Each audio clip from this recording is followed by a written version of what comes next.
My name is Dave Randle, and it's my pleasure to welcome the 1,500 people that have signed up from 76 countries around the world that are coming in and out on the internet as we do this broadcast this evening.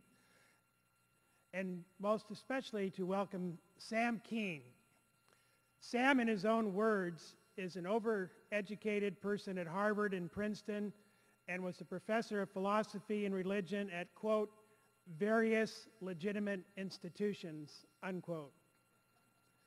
One of his students, former students, who is a friend of mine, Nevada Weir. Nevada is a real-life female version of Indiana Jones, said that her goal in life is to aspire to be what Sam has become, a freelance thinker.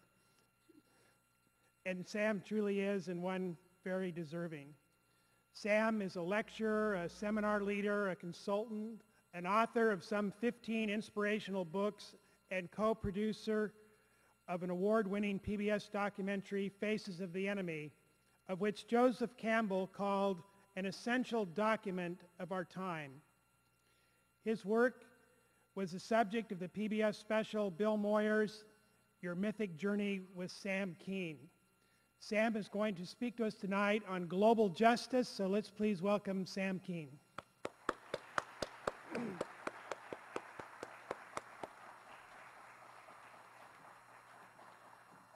Dave's always giving me these great introductions. Yesterday, he said that I was known all over the world. And I had to ask him, well, just like where? And as a matter of fact, my 15 books, many of them are rather depressing. You know, the one's on boredom and one's on how we dehumanize people. And tonight's exploration of justice might not be inspirational at all. I want to thank Dave, and I want to thank Spirk for inviting me here. I love Spirk. You know, my first fantasy about it was that it was sort of the opposite organization that James Bond is always fighting, you know, SMERSH. So I thought these must be the good guys. And but it's nice. It's nice to be back here. I actually taught one short semester at Florida Presbyterian College when it was so named, and that's been a while. I know because my students came and got me, and they said, there's a new thing happening today. It's called the Super Bowl. Come on, you're going to go watch it with me. And so that's how long it's been. I also want to salute you all for being here.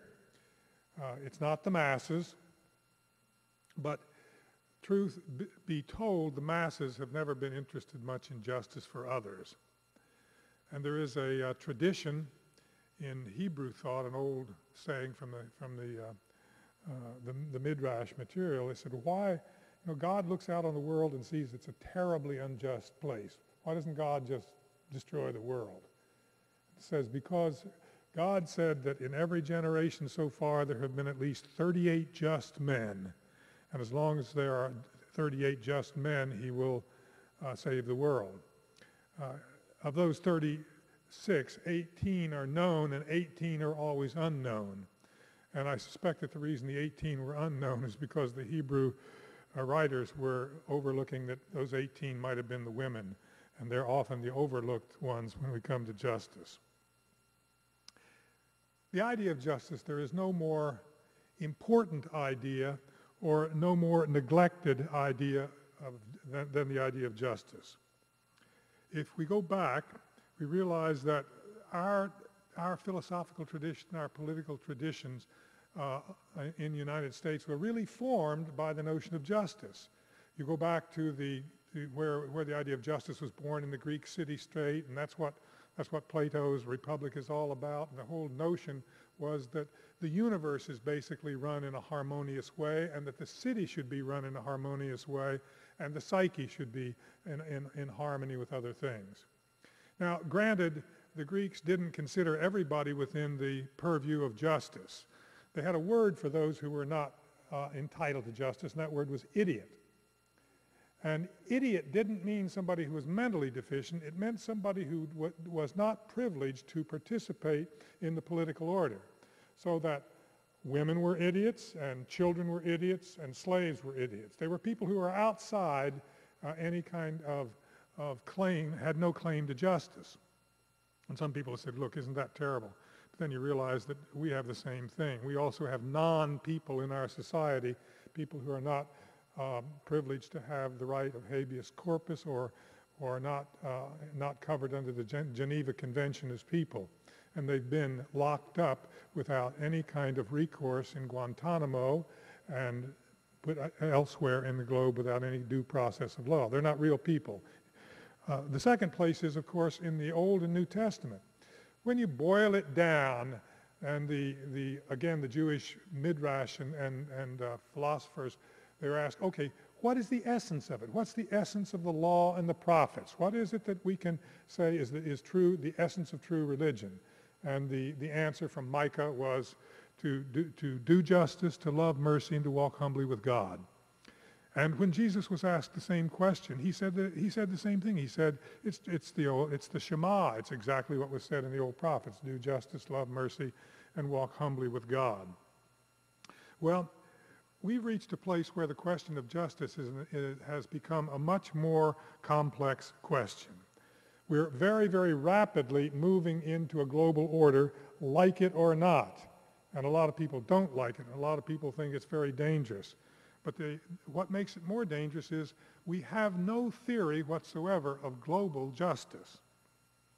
Our whole notions like of distributive justice were born within a national society. So we had ways of saying, well, how do we distribute wealth within the United States in more just ways? And we had all kinds of laws to that, including income tax, which I guess all of us will be distributing a little bit more than we want to soon.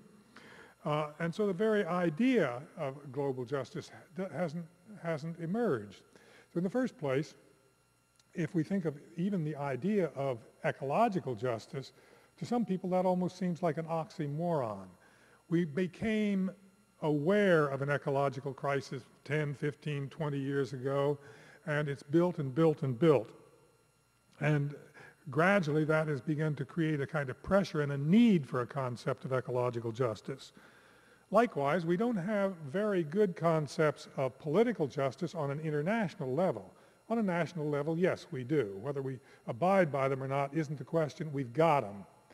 And economic justice, political justice, and ecological justice are the three kinds of justice that we have to bind together and say, well, how would they work in a globalized economy? The problem is also, I think, actually much deeper than that. It's going to get worse before it gets better here, folks. The problem is, I believe, that actually in the Freudian sense that we repress the question of justice. We repress the question of economic justice, first of all, because the winners in the economic world, the corporations and those who run the global economy, aren't particularly anxious to raise that question because they're the winners in the game, and they want to think that they deserve their profits no matter what level those profits are. And of course, that actually is a factor, I think, in our own individual unwillingness to look at the concept of economic justice in a global way. Because all of us like to believe that what we have, we deserve. And that's one of the things you hear in California all the time. No matter what happens, people say, well, you deserve that. I have a beautiful 60-acre farm. Well, you deserve that. No, I didn't deserve it. I got it by, pure luck. It wasn't winning the lottery. It was having a bestseller. And so we don't want to look at that. We don't want to look at that. And the second thing of justice in terms of political justice, again, we're uncomfortable with it because as I said before, our tradition here is to have political justice for people within our own country, but then we come to these strange kinds of things where now, after the beginning of the war on terrorism, we're willing to trade those even our own basic human rights because of our fear, insecurity fear of global terrorism. And the third, of ecological injustice, again, I think there is an enormous reluctance on the part of most people, most Americans in particular, to consider the idea of ecological justice, and for one reason, one obvious reason, that in terms of ecological injustice, we're the biggest sinners of all. And we don't want to deal with that. We don't want to deal with it because, first of all, it makes us feel guilty. And then it makes us feel impotent. And the real truth is, it isn't a matter of guilt. We were all born into the system. We were born into a consumer system. We were born into a system that used high degrees of petroleum and was the most consumptive society probably the world has ever known. And we didn't have an option. We didn't vote on that. Somebody, I think it was Marshall McLuhan a long time ago, said, you know, if we had been asked in 1913 whether we wanted automobiles that burn gas, and we were told what the consequences of that would be, namely that our cities would be, our communities would be spread abroad, our air would be polluted, we would send our sons and daughters into the foreign field to make war and ensure our sources of petroleum, we would have probably said, we don't want that. We didn't have that option then. And now, of course, we have the responsibility, but not as yet the wisdom to know how to do about that. So when I began to ponder the notion of global political, economic, and ecological justice, it became clear to me that, you know, it was a mind-boggling question, very difficult. So, you know, as I launch into this playing with these ideas, I do it with a certain trepidation. It's a difficult subject. I feel like, somebody said, I feel like Zsa Gabor's seventh husband on her wedding night. I know what to do, but I don't know if I can make it interesting. So, but I'm going to try. I'm going to try. Okay. All theories of justice are rooted in some, all practice of justice are rooted in some kind of philosophical system. So when we go back to to our Constitution, our Declaration of Independence, we have these words. We count it as, it is self-evident that we are endowed by our Creator with certain inalienable rights. Now that notion that our rights and that justice is an endowed right by a Creator is less and less the operative notion in terms of justice, especially in terms of ecological justice. So what I propose is a new kind of credo for looking at global justice, and it's this. We hold these truths to be self-evident, that we are all bound together in a global, ecological, political, and economic commonwealth, and that we will either prosper or decline together. We're in a new kind of philosophical climate in which we've changed from a kind of Newtonian world where we could believe in separate atoms clashing together and separate nations into a kind of quantum world where we know that although we don't understand all the connections, we know we are connected. And what we're seeing more and more is how close this connection has come so fast we don't know what to do with it. I mean, so like now, I don't know, we've got more than 38 just people here.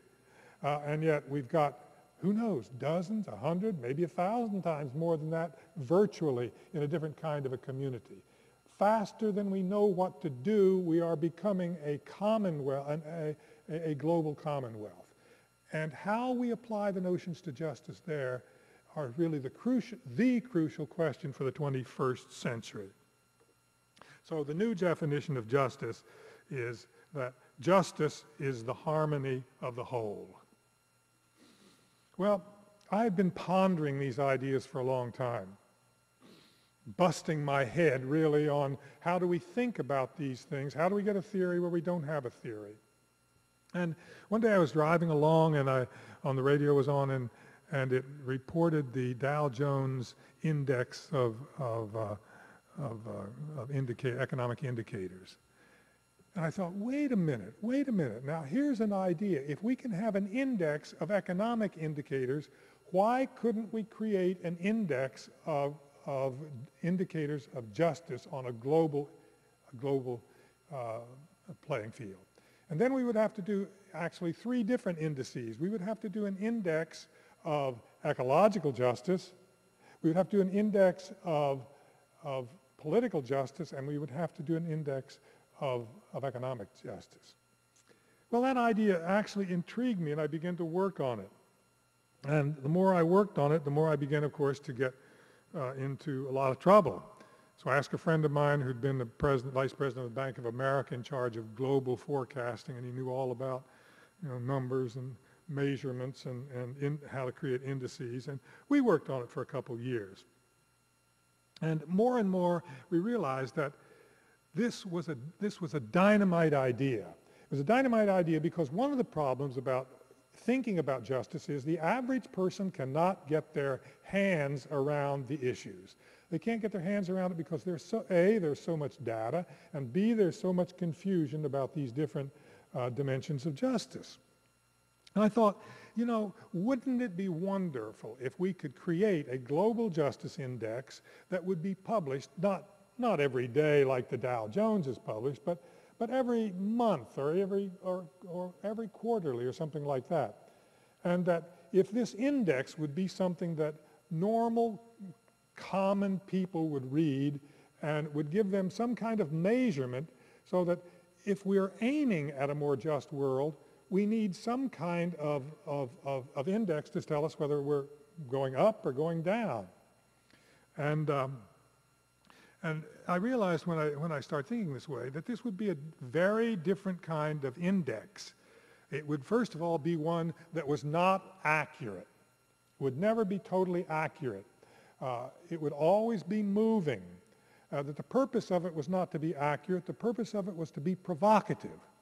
The purpose of it was to get people to ask these questions. And I hope after I talk about this, we have a panel and you'll see that's exactly what it does. Well, what do you mean by that? And shouldn't we consider this? And is that an indicator? And is that?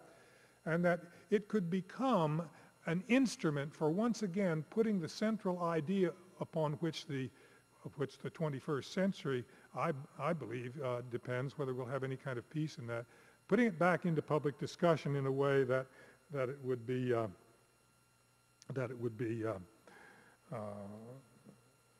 helpful. So I undertake this, and as I did, I worked on it for the best part of 2 years, looking at the theoretical things and looking at the various indices, and at the end of 2 years, I realized I couldn't do it. I realized it was much too big a job for one person, that this needed to be, some college, some institute needed to take this thing under their wing, somebody that with multidisciplinary approaches, and make a commitment to putting that out and working on it. So what I present today to you is really in the spirit of fools rush in where angels fear to tread. It's really a rough working idea and set of ideas that my hope is to give it away and that somebody will commit themselves to doing it. There will be two difficulties if any college or university does it. The first is that generally departments and universities and colleges are at war with one another. They say, well, you don't have a degree in sociology, you're not qualified to think about this. Well, you don't have anyone in economics, and so you've got that kind of departmental warfare. At least you did when I was a teacher. And the second is that very often academics don't write in a way that's popular.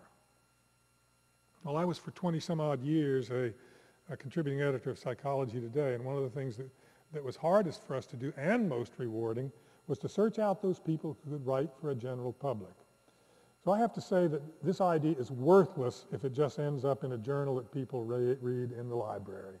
It needs to be done in a popular way and capture the popular imagination. So here's my methodology. My methodology has been in each one of these domains to first of all try to isolate at least 4 principles upon which an index could be constructed. What were the basic underlying foundations? And then the second, to begin to look at indicators that we could say, well, the ecological index has gone up or gone down or stayed the same.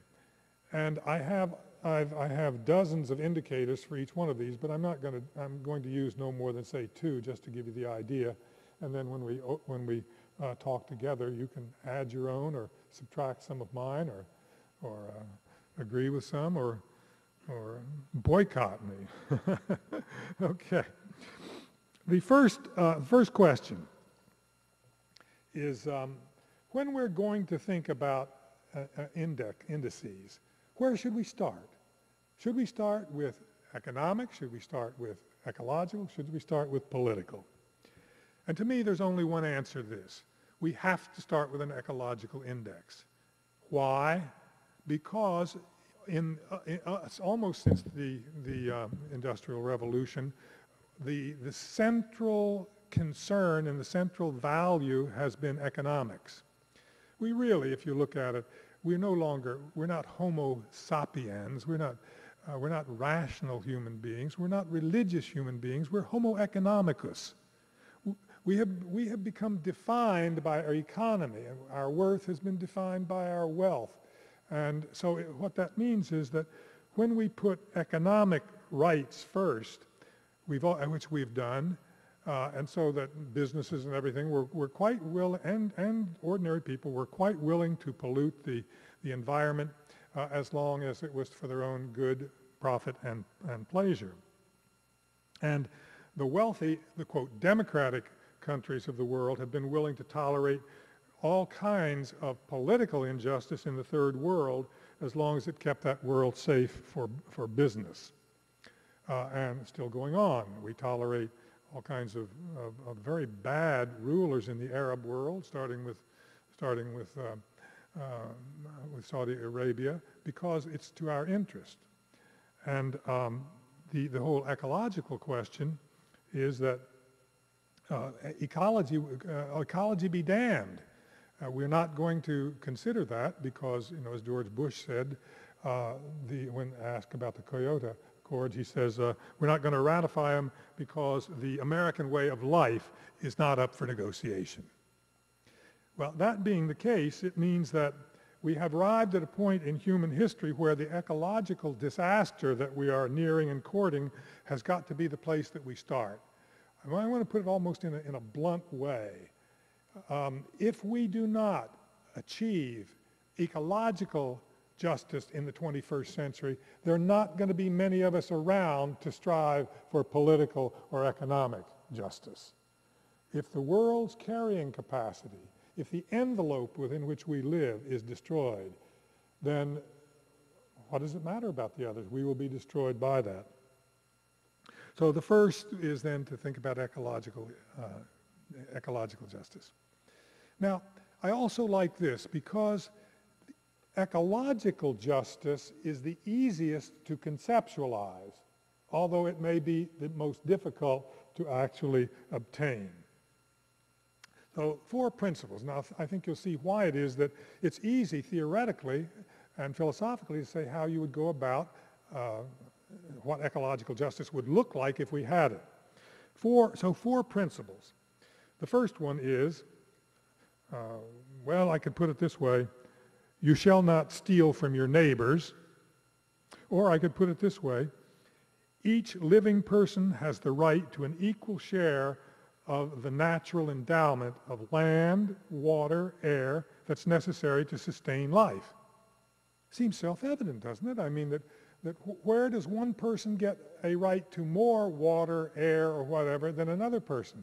No, we're born into a world where justice would mean our realization we all have an equal right to that. So don't be stealing from your neighbors. And I love this. I love this because, working on these things might give liberals back some absolutes. Don't steal from your neighbors. We all have a right to that. Second would be, future persons have the same right as the living to an equal share of the natural endowment. Why not? You shall not steal from your children or from the unborn. And that's exactly, of course, what we're doing now. We're massively stealing the future of our own children by our overuse of the natural endowment. Third, non-human beings have a right to an environment necessary to sustain their life. You shall not steal from other sentient inhabitants of the Commonwealth. We belong to a network of life. We belong in our Commonwealth there's squirrels and wolves and probably fleas, although I'm not too concerned about preserving their ecological niche for them. And what we also know is if we don't preserve their environments, ultimately we don't preserve our own environments. Why do you preserve environments for large and dangerous animals, for grizzly bears and for wolves and for things like that?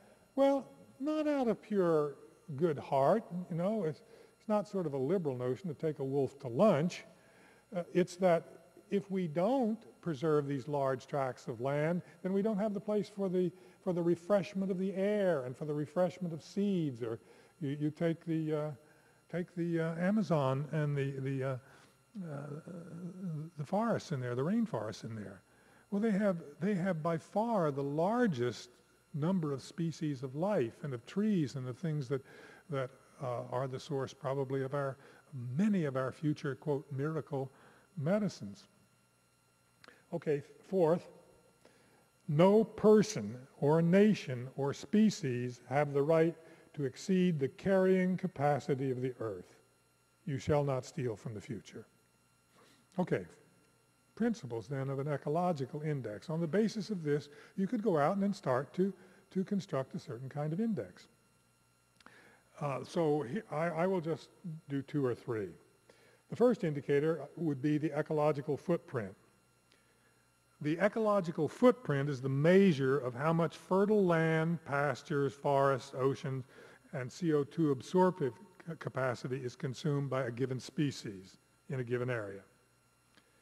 The carrying capacity is the amount is the measure of the population that can be supported indefinitely on the basis of that as a sustainable resource. And so the first and important calculation of ecological justice is you take the carrying capacity and you divide it by the present population and you get a rough statement, scientific statement of what ecological justice would be. At present, the scientists, and you know, this is crazy kind of science in a way, but it's speculative. Reminds me of my brother was a troubleshooter at DuPont, and he went to some plant, and nobody knew what was going on except this one guy. And this guy didn't know how he knew what was going on. My brother said, well, what do you do? He said, we use, we use, whenever we don't know what we're doing, we use scientific wild-ass guesses. Well, I guess the scientific wild-ass guess is that the ecological footprint we have, the just ecological, what would be the carrying capacity of Earth for the number of people on it right now, is 1.7 hectares. Hectares, 2.5 acres. And that with a set-aside of 0.3% for the non-humans, it would mean that each human and their animal neighbors would have the right to 5 acres. That is the equivalent of what would grow in 5 acres or factoring in the sea. Now, at present, the average ecological footprint is 2.8 hectares. So the world over, including everybody, including the poorest countries, we are exceeding the ecological footprint by 40-some-odd%. So we are in right now a state of ecological injustice. So if you have an index, you've got to somewhere start below the level of what is permissible and count the rise. The ecological footprint of Americans is 10.3 hectares. So that's 25, that's 25 acres, basically. 77% of the world's population is under the average, but still over the sustainable level. And so what this says is something that's pretty hard to deal with. That we're a bunch of ecological bandits. The second indicator I would talk about is population. Since the year that I graduated from high school, population has doubled.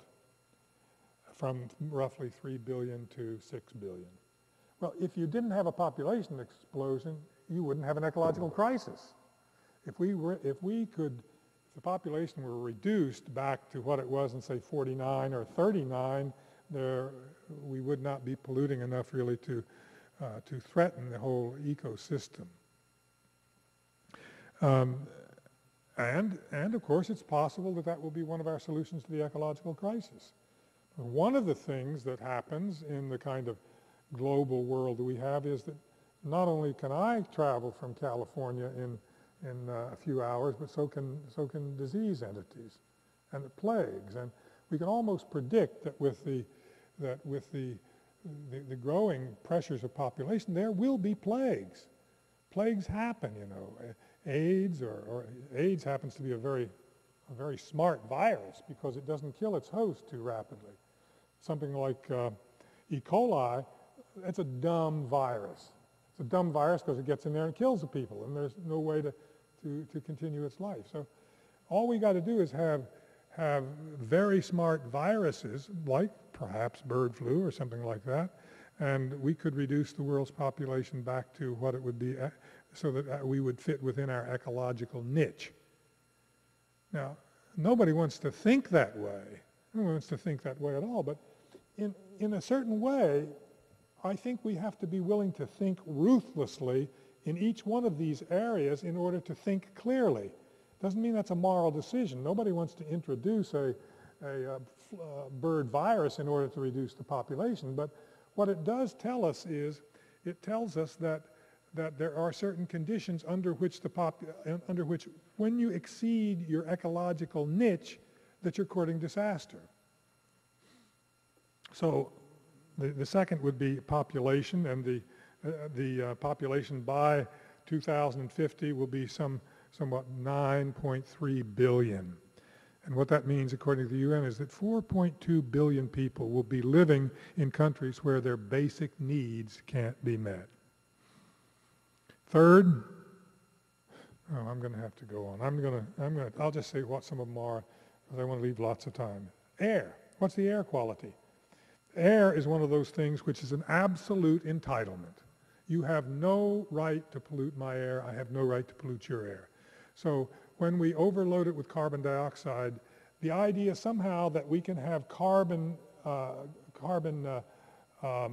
swapping, and that those who use a lot can buy an entitlement from those who use little, the logic of that is to say, what that means is that big thieves can buy off of little thieves. Because the fact is, you know, Mama Nature doesn't care about the global economic product of a country. It doesn't care at all. What it cares about is the ecological capacity to be sustainable. So that would be one. Another one would be water. Water's a more difficult thing to think about because it makes us have to think about what's the difference between a need and an entitlement. Well, air is a need and an entitlement because it's indivisible. I can't separate my air. We're already getting pollution from the Chinese over in Los Angeles, which we hardly know because it's so polluted anyway. But water is a different thing. I live on a farm and I've developed my spring and I get 6 gallons of like crystal geyser water every single day. But how am I to think about that in relationship to somebody that's in sub-Saharan Africa who doesn't have any kind of water? You can't think about it in those ways. You have to begin to think, well, water is also a commodity upon which a price can be fixed and which so that it can be, where it is available, it can be shared in a more equitable way. One of the things that we have to consider also is that our ability to get clean water for the some like 25 billion, no, excuse me, it's the 1.5 billion people who don't have clean water, is a lot of that we can remedy. The UN says that for between $50 and $150 a person, 1.4 billion people could be brought clean water. That is for $25 billion a year over 8 to 10 years. $25 billion, that sounds like a lot, doesn't it? I mean, that's almost 50 days of our war in Iraq. I remember a long time ago, so I'll tell you how long ago, it's Whole Earth Catalog ran a calculation of how much it would cost to put clean water in a clinic and a school in all the major villages in the world. And they came up at that time with a figure of $100 billion. And people threw up their hands. Obviously, we can't do that. Obviously, it's ridiculous. Our military budget alone that year was $300 billion, which of course is only half of what it is now. So, you begin to ask questions about ecological sustainability in terms also of defense and of safety. What happens as increasingly, especially the nations beneath the equator, become more and more drought-stricken, poverty-stricken, and desperate? Well, there's an old saying, that last guys don't finish nice. They're not just going to sit there. They're going to move in as much as they can already. You see the refugee crisis. You see peoples who can moving into Europe and into any place where they can live. Okay, well, biodiversity, the number of species. We count the species that render extinct. And of course then global warming, the one that has been in the news so much this week. The UN's Intergovernmental Panel on Climate Change has said that 99% of all scientists admit that we are the ones who are we are a significant cause of global warming, and that we can expect the temperatures to rise between 3.5 and 8 degrees if we don't really cut our carbon dioxide concentration. And so here ecological justice and economic justice become intertwined, because what that means is that those of us in the northern hemisphere, and including China, who are the greatest sinners ecologically and putting the most pollution in, we're going to suffer least. It's going to be those in the southern hemispheres who are going to suffer more from that. Okay, let's very rapidly, Global Political Justice Index. Four principles. First of all, the idea that in a global order, a Bill of Rights for all citizens is a hygienic requirement for a healthy commonwealth. Second, that civil rights are necessary, but not a sufficient condition of good life. Third, civil rights can't be maintained without institutions that are responsible for and empowered to enforce them. Fourth, since all nations are interdependent in an emerging commonwealth, it's in the interest of each to defend the rights of all and to seek justice in cases of crimes against humanity. Now, that raises a lot of questions. What is a right? What is justice? And I think this is the place where the United Nations really, in some ways, led us astray. Because when it talked about the universal rights, it added a lot of things that were not, I think, basic rights. They added, for instance, in the Declaration, it says that everyone has a right to work, to protection against unemployment, to rest and leisure, to periodic holidays with pay, to food, to clothing, to housing, to medical care, social service, free and compulsive elementary education, etc. Well, that's nice, and all of those things are human goods. And perhaps if we had a global commonwealth where we had economic justice and all of that, everybody, we would escalate the notion of rights, and everybody, we could say those are right. But right now we can't say they're rights. We can't say they're entitlements. We say they're human goods. But who is responsible for the providing of those rights if they're rights? No national government takes that up. There's no, even though the UN does a heroic job in working in this direction, they are still not empowered to do that. So for the time being, I think we've got to look at political justice in a narrower way. We have to scale it back to what can be done. and what can be guaranteed. And what I think is that if we could guarantee everybody this, only the kind of rights that we now have in our own Bill of Rights, then we would have a political justice index that could be applicable to all nations. Now, if we think that way, there are indicators which are hopeful. The Freedom House, for instance, says that between 1976 and 2006, there have been a doubling of the number of countries that they judge to be free, from 42 in 76 to 90 in 2006. So at this point, there is the justice scale, political justice, goes up a notch. And second, and this is really one of my favorite ones, indicators, the availability of courts with jurisdiction to try cases involving crimes against humanity. Well, the first thing that the UN did was it had international criminal tribunals in which they brought Milosevic and leaders of the Rwandan genocide before them and tried them. And the second and the more impressive one was in 2002, the Permanent International Criminal Court was voted into being by some, I think it was 280 nations. Now, that in my mind, the justice index goes way, way, way, way up, because it says there is now an international court in which nations can have their disputes adjudicated. Now, I have to admit that as high as the index went up on that, it went down when the United States wouldn't ratify it. And again, you see, we have the problem that sovereign nations don't want global justice because it means that they are then they're bound to follow the rules of an international court. So we wouldn't follow when we boycotted the harbors in Nicaragua. We wouldn't abide by the World Court in The Hague. We don't want to, or initially the landmine treaty, or the whole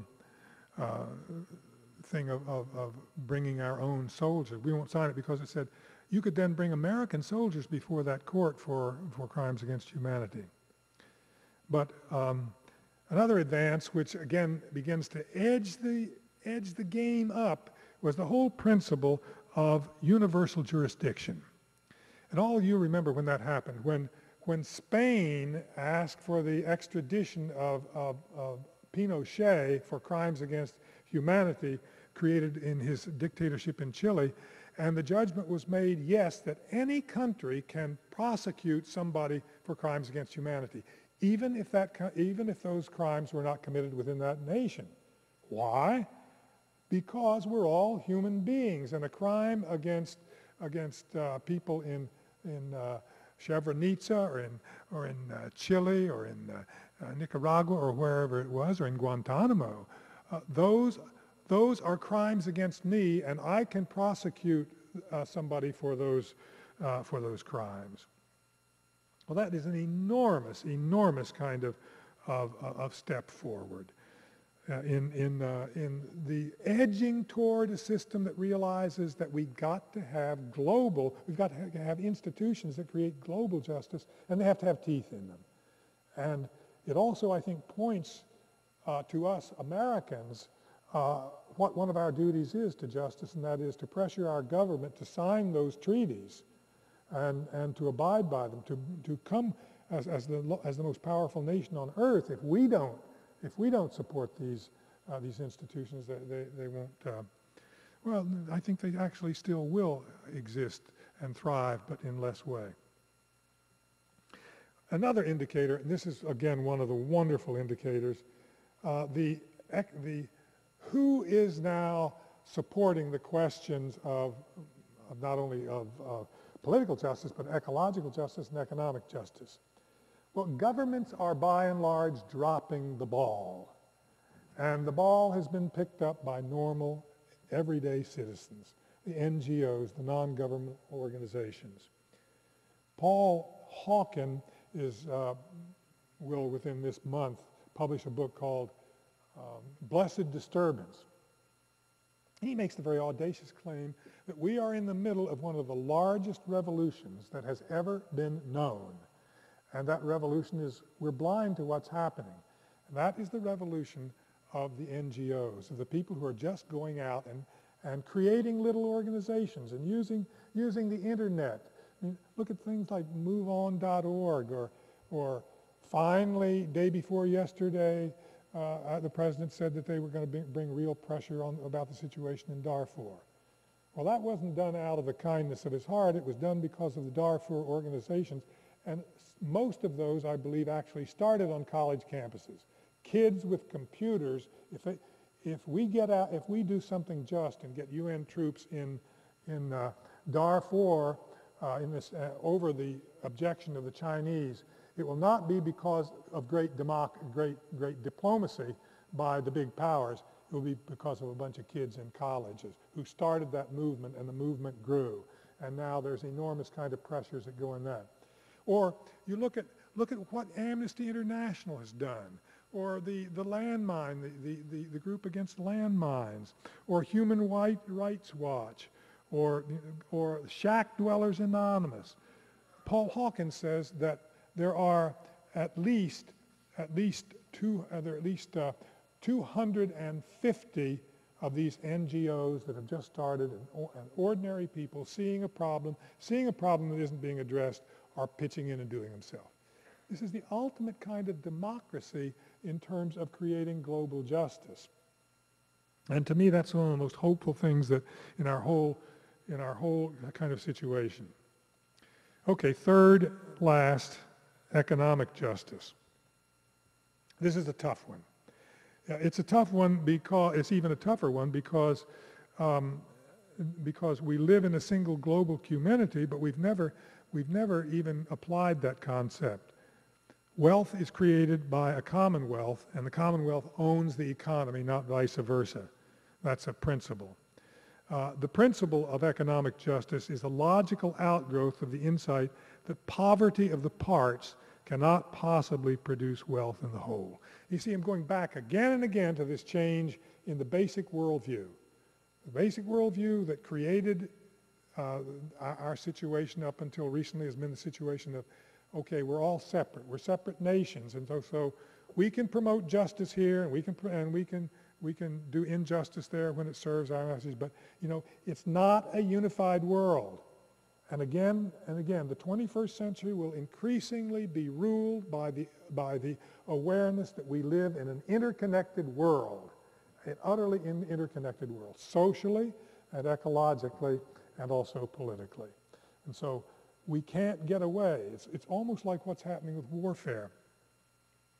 In some ways, nuclear weapons made warfare obsolete.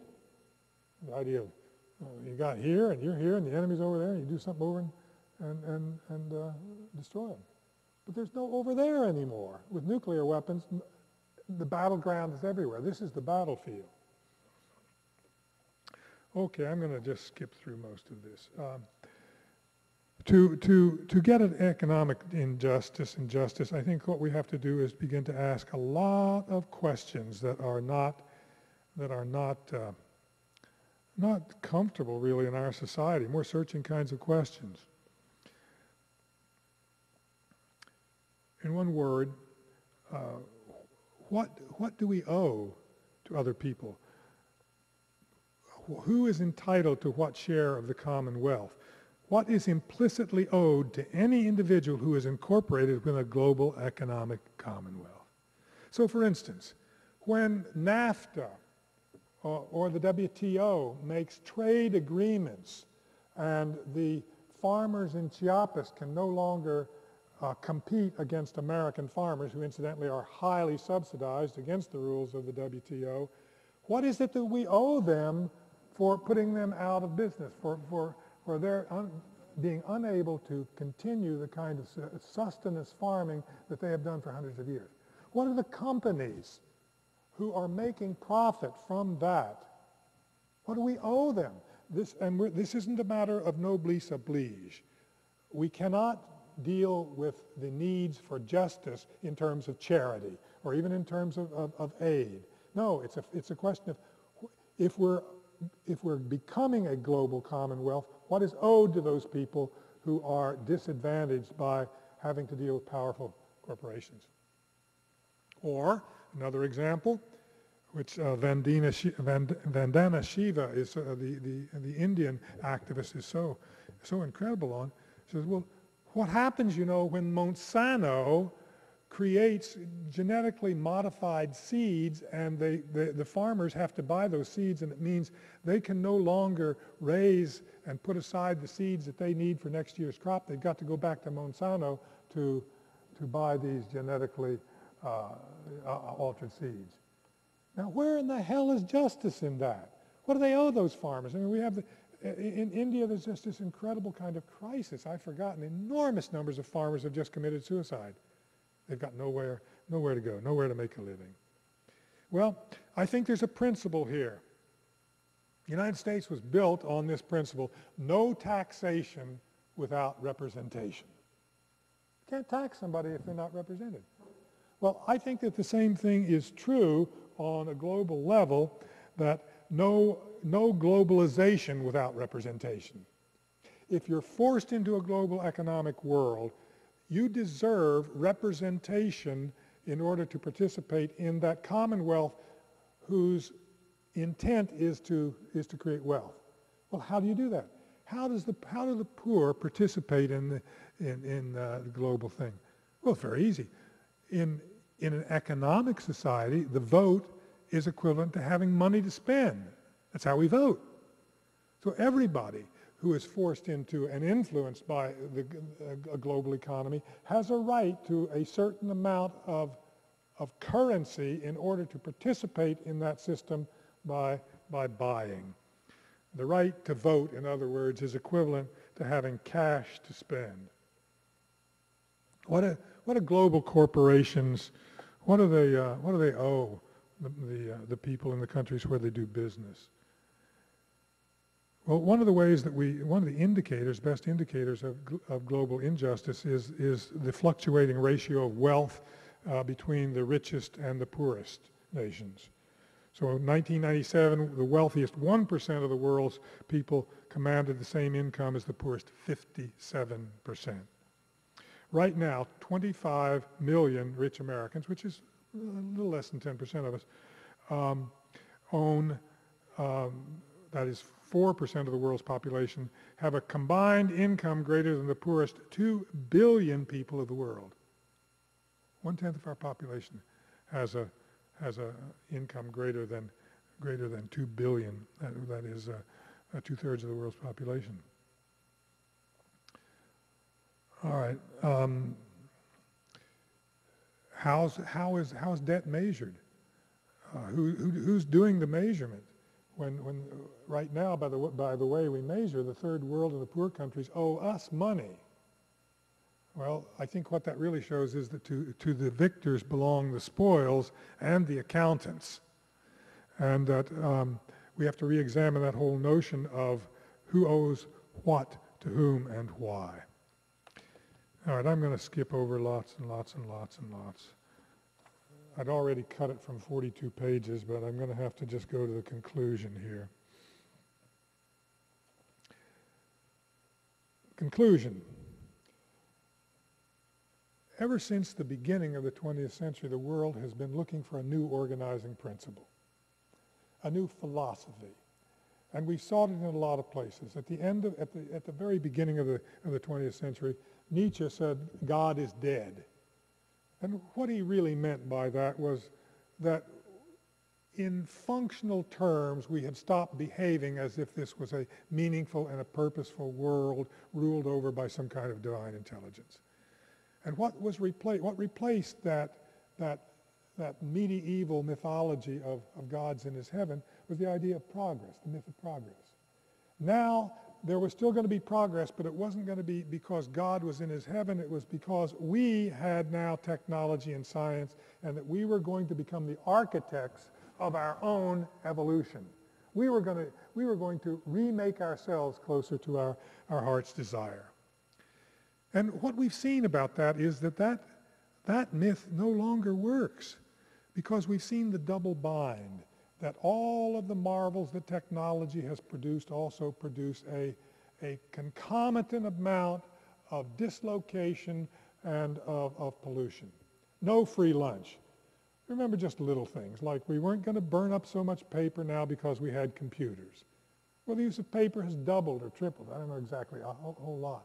And computers and things were going to be ecologically and make the environment clean. And now the problem of what we do with dead computers is we send them to India, and people who are poisoned by the process of deconstructing them do our dirty work. What I think is that the 21st century, if it's going to be a century in which we survive and thrive, it will find a new, not overarching myth, but an underarching crusade. And that will be the crusade for justice.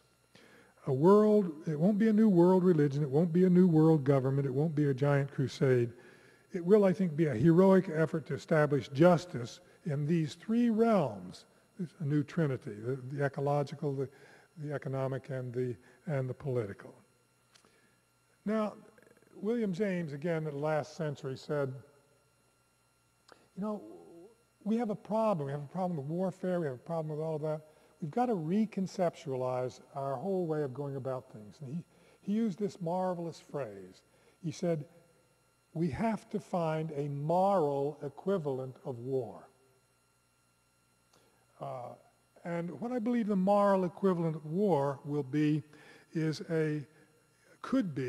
would be a joint effort to establish a just societies, not necessarily out of the goodness of our heart, but because we can't exist without them. There are a lot of people that say this is unrealistic, it's idealistic, it's utopian. But I don't think this is utopian. I think that the real name for this is democracy. There's, I think, good news and bad news to sum up. The bad news is that justice has always been a threatened virtue. It was always essential to the well-being of a nation and of a people, but it's always been threatened. The good news is that we're finally waking up to the necessity of placing it again at the very center of our concerns. I think that's where we are. And I believe that what would at least help in this is if we had some way of looking at it and seeing how we're doing. Are we making progress at any level, or are we not? This would be, of course, a task not just for our lives, but a task for the lives of our children. It would be the beginning of what Joseph Campbell called a heroic journey, but this time it would be a heroic communal journey, not just the individual journey. It would require a lot of us. Nobody has yet really suggested to us as Americans what it would require, how it would change our economy, how it would change our patterns of living, how it would change what we bought and all of that, to really become ecologically and economically just, and to live in a way that was sustainable. It is something that requires, like any massive change, first of all, a repentance, metanoia, turning around, admitting frankly who we are and what we do and where we stand in the process. And then, and that's like an alcoholic who stops drinking. No change until you admit, A, you're doing it, and B, in a certain way, you're helpless. And in a certain way, we are helpless. We don't know exactly what to do. We know how to begin, but not what to do. So I'd like to leave you with something from the great Protestant theologian Reinhold Niebuhr. Nothing worth doing is completed in a single lifetime. Therefore, we must be saved by hope. Nothing true or beautiful makes complete sense in the context of history. Therefore, we have to be saved by faith. Nothing we do, no matter how virtuous, can be accomplished alone. Therefore, we must be saved by love. Thank you.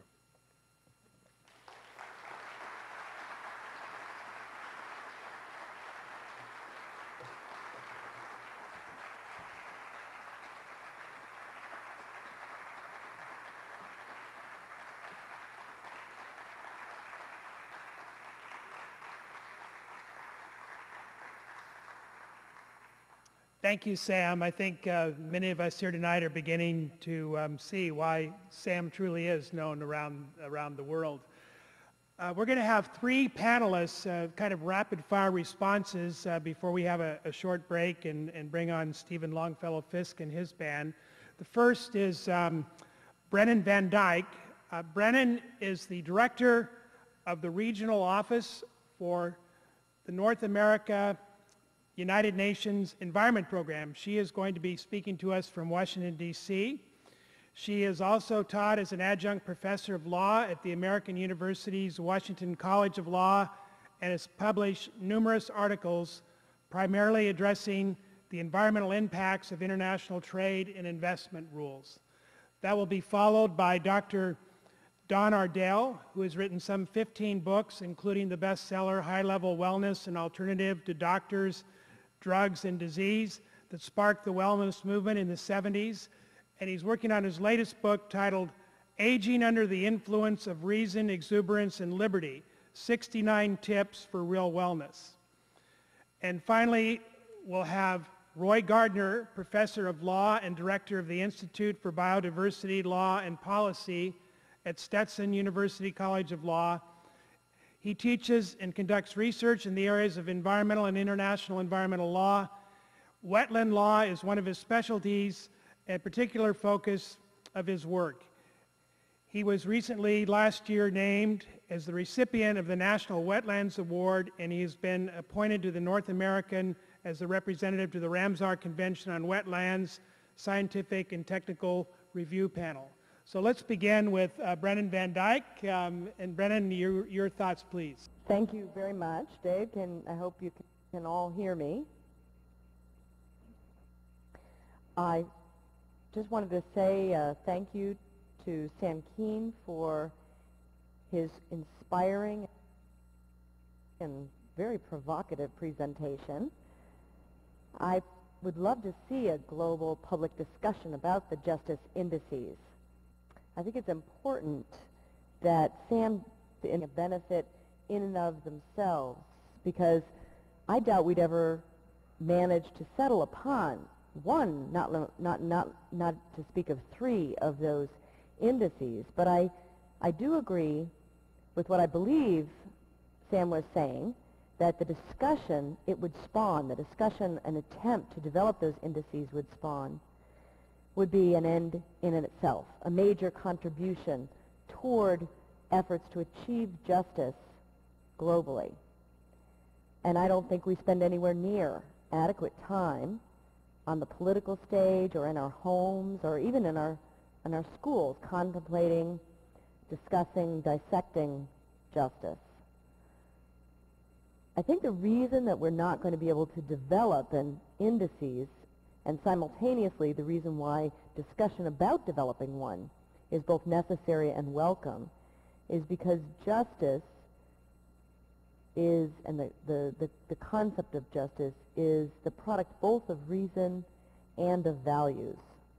And of course values vary and differ from person to person and across cultures.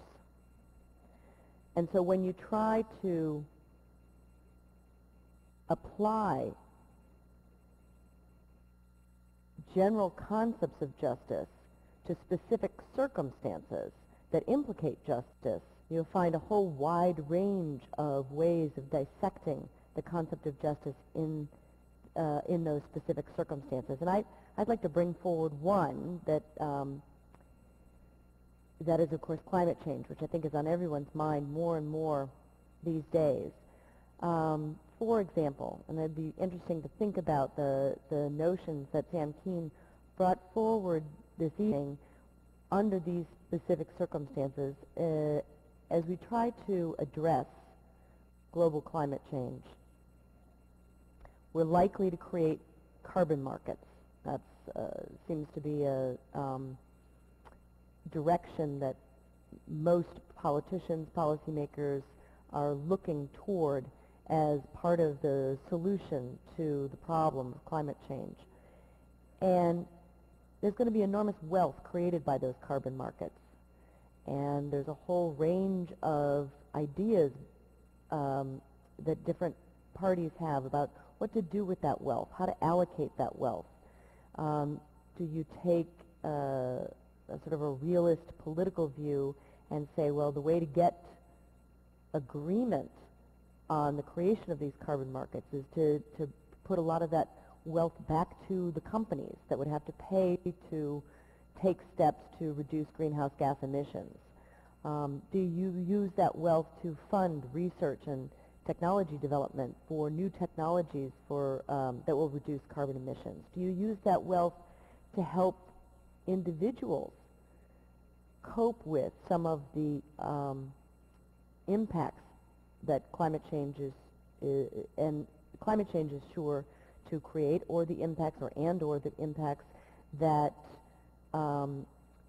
individuals are going to face as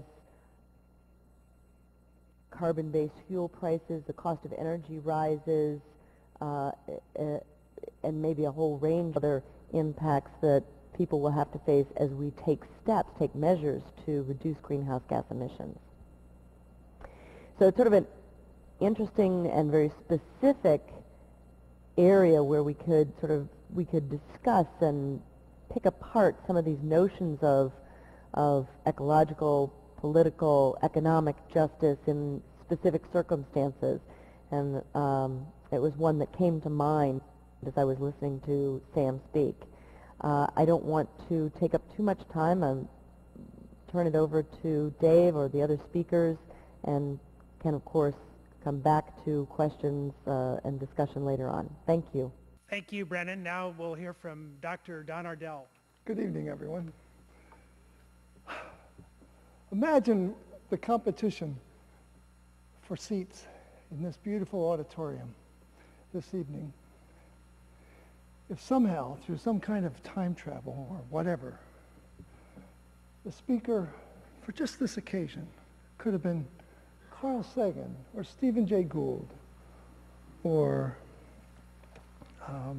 Ambrose Bierce or Bertrand Russell or Samuel Clemens. We need to appreciate great thinkers while they're still with us.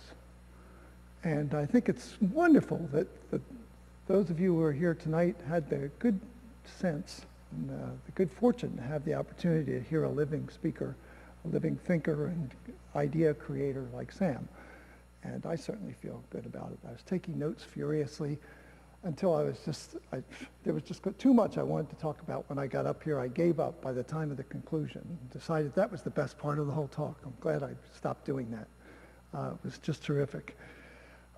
In 5 minutes, I thought, when Dave asked me to comment this evening, how can I make best use of this time to comment on whatever it was Sam was going to speak about. I had the good fortune to read his paper, not 122 pages or so, but must have been 20 pages.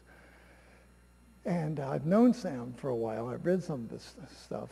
And so I thought, oh, that shouldn't be too difficult. But of course, it all had to go out, because once I started here listening to that conclusion, that seemed to change things. But it was consistent with the thoughts that I had previously.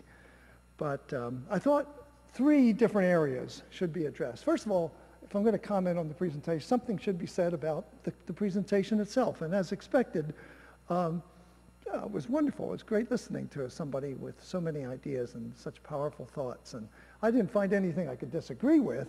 The uneasiness, if anything, that I felt throughout the talk was a sense that, well, I don't disagree with any of that, and they all seem wonderful ideas, and I share all the values and the concepts and the principles. I'm struggling within to try to figure out, can I really make a case to anybody that this is reasonable and possible? And then towards the end, Sam said, well, it won't happen in our lifetime. And I thought, that's a good thing, because I wasn't too optimistic about that.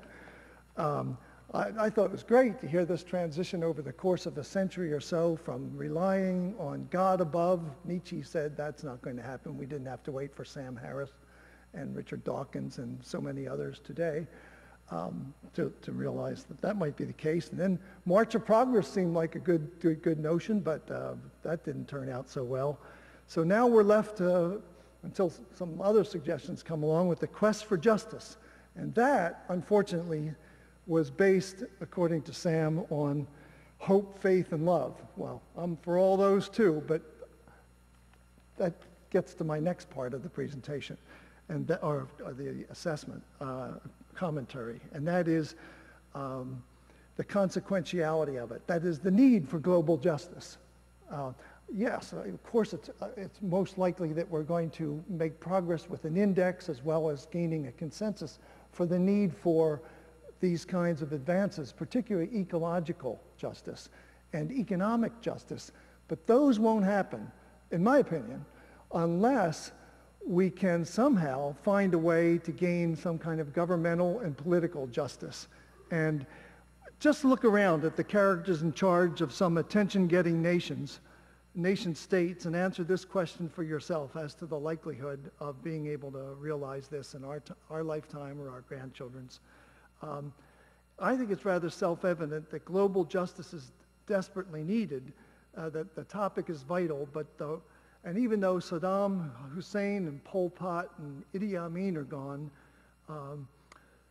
let's start with a few global disasters and realize what we're facing in this realm. Think of Kim Jong-il, Muhammad Gaddafi, Robert Mugabe, Fidel Castro, Mahmoud Ahmadinejad or whatever in Iran, Omar al-Bashir in Sudan, Prince Abdullah in Saudi Arabia, and our own George Bush. And we're going to talk about global justice and the like. I think it's an uphill battle. And then ask yourself, do the inhabitants of the earth need Sam Keene's call for global justice? And I think the answer is absolutely. So even if we have no confidence, as in my own case, that we're going to be able to make progress in the next century or two, let's hope that people who have that point of view are mistaken, and that thinkers like Sam will be able, through indexes and otherwise, to come up with ways to do this. So please join me in a resounding yes, we sure as hell do need global justice. See, they're for it. Well, it's great to know that the support is there. So thank you very much, Mr. Keene, for the idea. Basically, my first reaction, measuring global justice is going to be really difficult because there ain't ever been anything like it. There's little of it now, and the future looks even grimmer. We can measure global injustice, and maybe that's what we ought to be looking at in order to shame the nation states that are so much a part of it. We can do that through the pioneering work of Sam and others in the months and years to come, and it might lead to some modest justice on the globe here and there, providing, of course, that we don't die due to global warming, religious terrorism backed by thermonuclear bombs or other weapons of mass destruction before the index is ready. Frankly, I think we'll see peace and justice in the Middle East before the sorry world leaders who rule today come together to agree upon, let alone plan for and achieve, even a semblance of global justice. But I could be wrong about this. I hope so. I'm 68 and I'm out of here before long, and so is Sam Keene.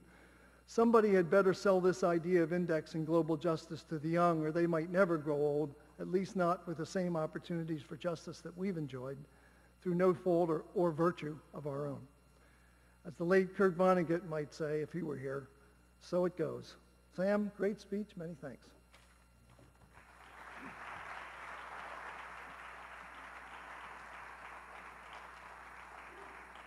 Thank you, Don. And our last respondent, Roy Gardner from Stetson Law School right here in Gulfport, Florida. Roy.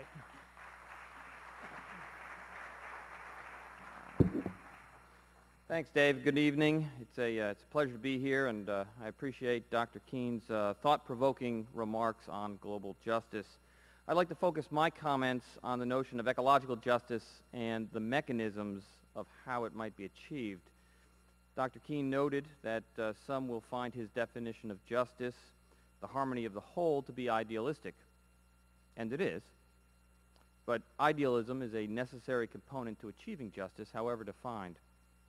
And theory, as he has noted, is a prelude to practice. But we will not achieve ecological justice through idealism alone, through hope, faith, and love. It would be wonderful if that were the case, but I tend to have a more dyspeptic view of human nature. You correctly cataloged the ills that befall our global society when we act out of narrow economic self-interest. Yet on the whole, people will continue to act in their perceived self-interest. They'll continue to be ecological bandits. And in this sense, countries operate much like people. As President George Washington observed in his farewell speech, there can be no greater error than to expect or calculate upon real favors from nation to nation. Thus, if we are going to make progress on ecological justice, it must be linked to a country's self-interest, especially in these times to a country's national security interests. Dr. Keene's proposed credo captures this, that we are all bound together and that we will either prosper or decline together. The link between sustainable development here and abroad and national security is becoming increasingly obvious. 2 examples. Last week, a group of 12 retired U.S. generals and admirals issued a report entitled National Security and the Threat of Climate Change. They concluded that projected climate change poses a serious threat to America's national security interests, and accordingly recommended that the U.S. commit to a stronger national and international role to help stabilize climate change, as well as engage in global partnerships to help less developed nations build capacity to manage climate change impacts. The second example, the Pentagon is funding HIV prevention efforts in Uganda and other African countries. Why? Why is the Department of Defense spending millions of dollars on this effort? Because the government realizes that HIV and AIDS can destabilize an entire society. And as we know, weak and failed states can have repercussions far beyond one country's borders. The linking of sustainable development and self-interest must also be applied through our environmental laws. We need to create systems where there is an economic incentive to protect and restore natural areas. This may be done through carbon markets, wetland mitigation banking, conservation banking for endangered species habitat, or compensated reduction, a proposal by Environmental Defense to reward countries that preserve their forests. Economic incentives can be controversial and can present problems in their implementation, but they are a tool that we need to rely upon. As the Millennium Ecosystem Assessment, which was produced by more than 1,300 experts from 95 different countries, stated, a promising response to biodiversity degradation is the greater use of economic instruments and market-based approaches in the management of ecosystem services. One last point on climate change, since that must be taken into account in any global justice index. In the absence of U.S. federal policies, it's interesting to note developments at the state and local level with the Sierra Club's Cool City campaign, California's efforts, the Regional Greenhouse Gas Initiative in the Northeast and Mid-Atlantic states. And stepping back and taking a look at the history of U.S. environmental law, for many years, environmental protection was viewed as the purview of local and state governments. It was a local and state responsibility. In the 1970s, around the time of the first Earth Day, we came to realize that we needed a national effort with leadership at the federal level, and this led to the enactment of laws such as the Clean Water Act, the Endangered Species Act, the Clean Air Act. Today, at least with respect to climate change, the pendulum seems to have shifted or swung back to the states and the local governments, where they are now taking the lead, and businesses as well. And we should not overlook the potential positive role of businesses and industry. Some are also calling for emissions caps. The success of the Montreal Protocol on ozone-depleting substances is attributable in no small measure to industry cooperation. So when we strive for ecological justice, we must be mindful of the opportunities to build coalitions, especially coalitions across the ideological divide. Thank you.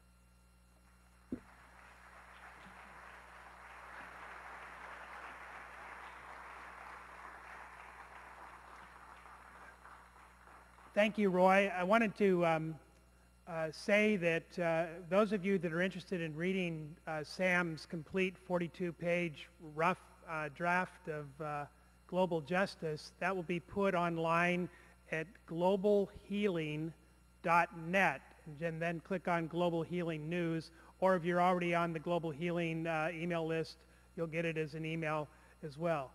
Before we conclude this section of the program, we have some breaking news from Patrick Schwing of Eckerd College. Eckerd, as many of you know, is the host institution for this event tonight. So Patrick, if you could please come up here and share this brief announcement.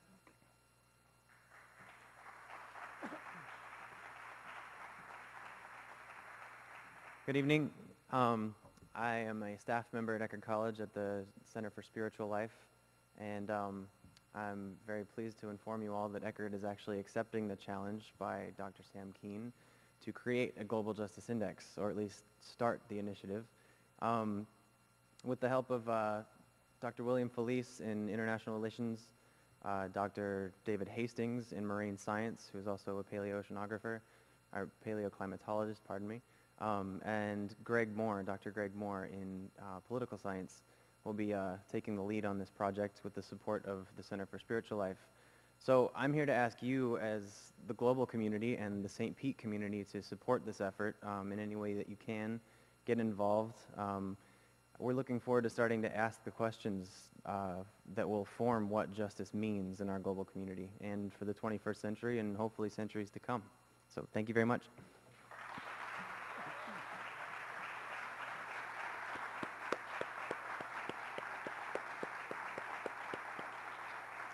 Thank you, Patrick, for that exciting and positive news. We'll take just a very short break to transition to part 3 of our Earth Day event with Stephen Longfellow Fisk. So take a few minutes break and we'll be back with Stephen shortly.